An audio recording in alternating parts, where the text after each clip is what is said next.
Yeah, so when I think about, we might think, well, I made that decision, but you know what? That wasn't a good decision. Whatever it might be about, I feel like it's a little like the little kid that came with the loaves and fishes to Jesus.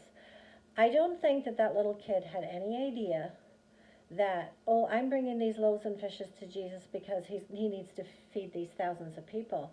I think the little boy just brought what he had to Jesus.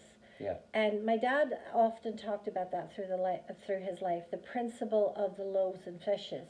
Yeah. Whatever we have, whether it's a big thing, a little thing, a lot of things, a good thing, a broken thing, whatever it is, bring it to Jesus, give it into the hands of Jesus, and let Jesus do his work. Right.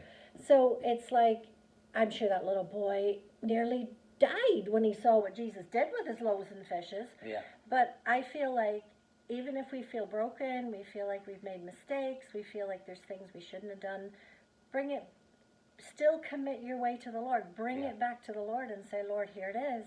Right. Could you please speak into this? Could you please touch this? Could you please help me through this?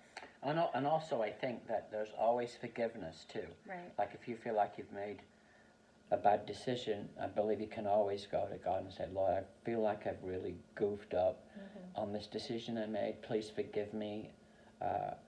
Help me, and I don't think God doesn't abandon us. No. And say, okay, you've messed up now. I'm moving on to look. someone else. Yeah. He still loves us. He still cares about us, and he says, "Come to me. Don't worry." You maybe made a bad decision, like Peter, for example. Look what happened to Peter in the Bible. He swore, and he said, "I don't know Jesus," and he must have felt so bad about that. And yet, what did Jesus do? He forgave him. And he said, on this rock I will build my church. And he still took him in and says, you're still a guy I can use, Peter, in spite of what you've done. I'm still with you, and I still want to use you, and there's still a plan for your life. So there is life after bad decisions. Because actually that's what love is about. Right. And that's why God is love and shows us what real love is about. Because you know what? Sometimes we as human beings kind of like it when somebody makes a mistake, or we want them it's not nice to be painful. That way. Serves you right. I don't even like you anyway.